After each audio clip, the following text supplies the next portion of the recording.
Hey guys, Joe Greene from the Louisville Hip Knee Institute. So we're just going to talk about basic knee anatomy that leads up to total joint replacement. So when we talk about the knee, we talk about two different bones. We talk about the top bone, which is the thigh or the femur bone. That forms the top part of the knee. The shin bone, the tibia, forms the bottom part of the knee. So the femur meets the tibia. Our bones are covered in smooth, shiny cartilage, just like a chicken leg or a chicken wing when you're cooking. That smooth surface that looks like a pool cue ball is what's called articular cartilage. As you start to develop arthritis, it's almost like you have a fork and you scratch off that smooth articular cartilage surface, and that's when bone starts rubbing on bone. So when we do x-rays in the office, we're looking at the space between the bones to assess how much cartilage is still left in the knee.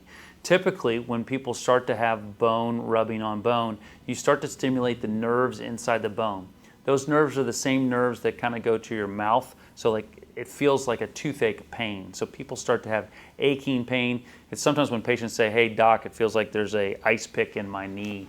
And that leads to dissatisfaction, pain when walking, a limitation in your activities, and that's when we start talking about joint replacement. When we talk about the actual anatomy of the knee, there are four major ligaments inside the knee. You have one on the outside part of the knee, which is called the lateral collateral ligament. You have another one on the inside part of the knee called the medial collateral ligament. And then you have two ligaments inside the knee, the ACL and the PCL. All modern knee replacements take out the ACL at the time of surgery.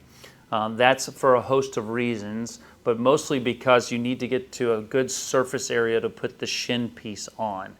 There's been attempts to leave the ACL in multiple different decades in knee replacement, and that's led to problems with the implants. Number one, when they first started to try to do that in the 1970s and 80s, the metal broke. Subsequently, recently, some companies have tried to do both ACL and PCL preserving knee replacements with a very high rate of loosening of the components at an early rate. So that has been abandoned by most surgeons that do knee replacement. I typically try to leave the PCL in the back of the knee because I think that that gives a patient a more stable and more natural feeling knee replacement. But the other ligaments are all left in place. We leave the lateral collateral alone, we leave the medial collateral alone.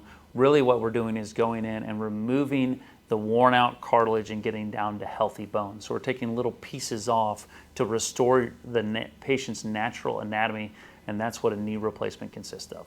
If you have any more questions about knee replacement, please reach out to us at Louisville Hip Knee Institute. We're happy to see you in the office so that we can talk about this in more detail.